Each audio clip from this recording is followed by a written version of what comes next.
राजा बेटा, मैं कौन हूँ? तू मेरा सूरज है। अरे मेरा बच्चा, कौन हूँ मैं तेरी? बांझ औरतों को बच्चे को दूर से देख करके ही खुश होना चाहिए, समझी? उन्हें गोद में उठाकर लाड नहीं करना चाहिए। बांझ की छाया भी पड़ जाए तो मेरे बच्चे को नजर लग जाएगी। ये बताओ कि तुम यहाँ पे आई क्यों हो?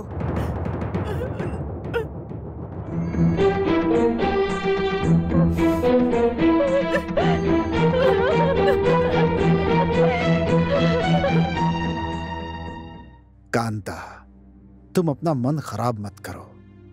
उसे बच्चों से बहुत प्यार है, इसीलिए हमारे घर के वारिस को गोद में उठाकर चूमने लगी।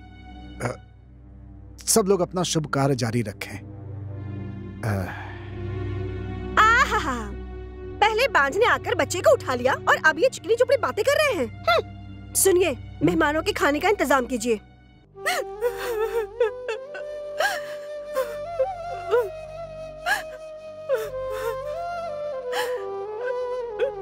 गौरी, शांत हो जाओ गौरी। जो भी हो, वो मेरे छोटे भाई की पत्नी है। अपने बच्चों के प्रति उसके प्यार के कारण उसने ऐसा कर दिया होगा, और कोई बात नहीं। मैंने कभी उसे अपनी देवरानी नहीं माना। मैंने हमेशा उससे अपनी छोटी बहन की तरह प्यार किया है। उसे बच्चा होने वाला है, ये सुनकर सबसे पहले मैं खुश हुई थी। अरे वो हमारे वंश का पहला वारिस है।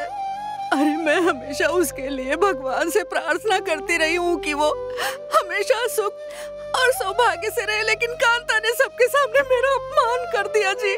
गौरी, अपने वंश के पहले वारिस को उठाकर चूमना मेरा सबसे बड़ा अपराध हो गया क्या? इतने वर्षों से भगवान शिव की भक्ति करती आ रही हूँ मैं, और उन्होंने मुझे ये फल दिया है। क्या ये सब? बस थोड़ी शांति रखो गौरी। हम जिस शिव की भक्ति करते हैं वो हमारा साथ कभी नहीं छोड़ेंगे। वो हम लोगों के दुख अवश्य दूर करेंगे गौरी। शिव कहाँ पर है? अगर वो सच में होते तो क्या हमारी परिस्थिति ऐसी होती? नहीं गौरी, तुम्हें भगवान शिव पर विश्वास इतनी जल्दी नहीं खोना चाहिए। वो करुणामयी है। हाँ, करुणामयी है। अगर वो करुणामयी शिव होते तो मेरी कोख की पुकार वो जरूर सुनते। नहीं, वो सिर्फ पत्थर है। वो सिर्फ एक पत्थर है। वो बिना दिल वाले और बिना आंखों वाले पत्थर है। एक पत्थर की पूजा करने से हमें फल के रूप में हमेशा दुख ही तो मिले हैं। आज से इस घर में उनका नाम कोई भी नहीं लेगा। आज के बाद वो पत्थर इस घर में नहीं रहेगा। गौरी, तुम्हें फूलों की क्या जरूरत है? हाँ, तुम तो एक पत्थर हो।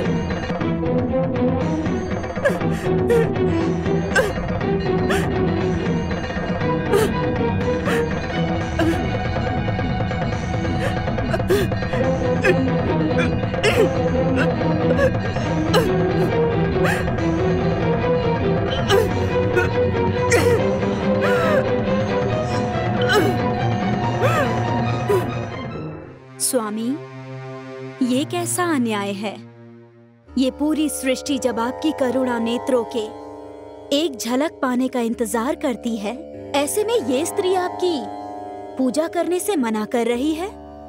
देवी, भक्त मेरे साथ जो भी करते वो मुझे अच्छा लगता है देवी। तो ये स्त्री जो कर रही है वो ठीक लग रहा है स्वामी?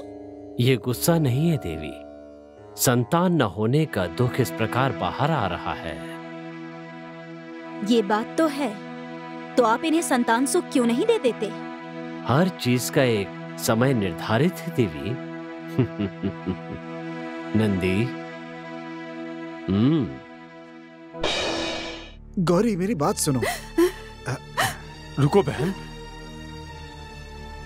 शिवलिंग को ऐसे लेकर के तुम कहाँ जा रही हो बहन? दूर फेंकने के लिए। वो क्यों बहन?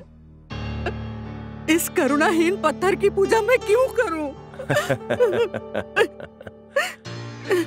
करुणा शब्द का अर्थ ही शिव है बहन। ऐसे शिव के ऊपर गुस्सा करने का आखिर कारण क्या है बहन? इसे संतान सुख नहीं मिला, इसी बात से ये अत्यंत दुखी हैं और शिव पर क्रोधित होकर उन्हें फेंकने चली आईं।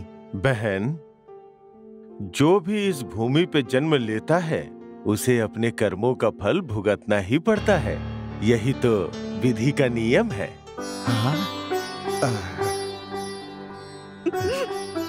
शिव अपने भक्तों की परीक्षा बहुत विचित्र रूप से लेते हैं। डाकू कनप्पन, सत्यवादी हरिश्चंद्र, भक्त मार्कंडेय, ऐसे ऐसे महान को भी पहले कठिन परीक्षाओं से गुजरना पड़ा था और उनकी भक्ति को देखकर भगवान ने उन्हें मोक्ष भी तो प्रदान किया था ना। इसी तरह शिव आपकी परीक्षा ले रहे हैं बहन। इस परीक्षा में तुम्हें हार नहीं मानना है, बल्कि शिव को प्रसन्न करना है बहन। लेकिन कैसे? हर कार्तिक सोमवार को व्रत रखकर पूरी भक्ति से भगवान शिव की पूजा करो बहन। तुम्हारे सारे कष्ट दूर हो जाएंगे। और ये बात मैं शिव की सौगंध खा के कहता हूँ। मेरे शिव। स्वामी जी, आपने हम पर बहुत बड़ा उपकार किया है। चलो चलते हैं, चलो।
गौरी, बेटा क्या हुआ तुम्हें? चक्कर आ रहे हैं, उल्टी हो रही है। हे भगवान, अपना हाथ दिखाओ। गौरी बेटी, तुम्हें घबराने की जरूरत नहीं है, तुम माँ बनने वाली हो। हाँ बेटी, भगवान ने आंखें खोलकर तुम पर दया की है। हाँ बेटी।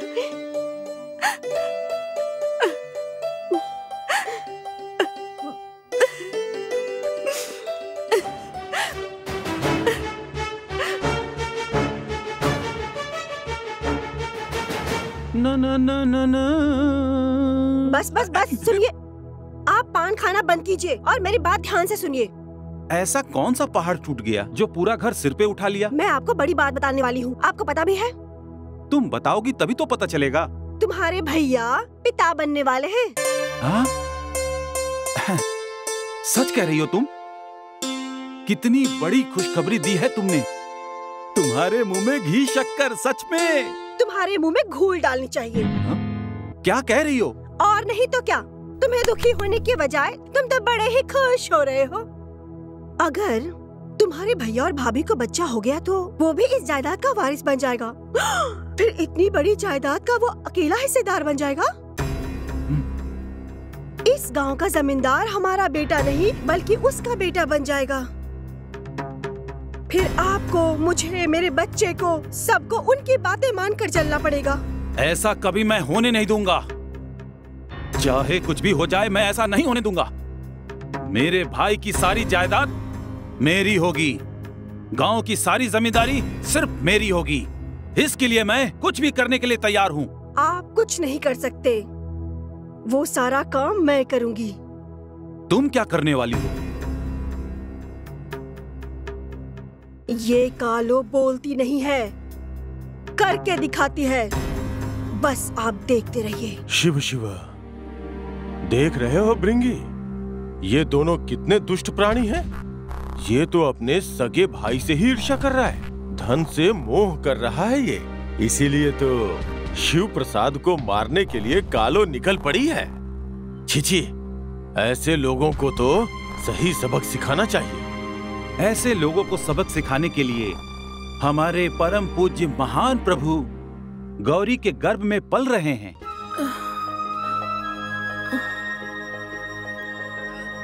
सुनो कांता, गेहूं साफ करने के बाद ये बाजरा भी साफ कर देना।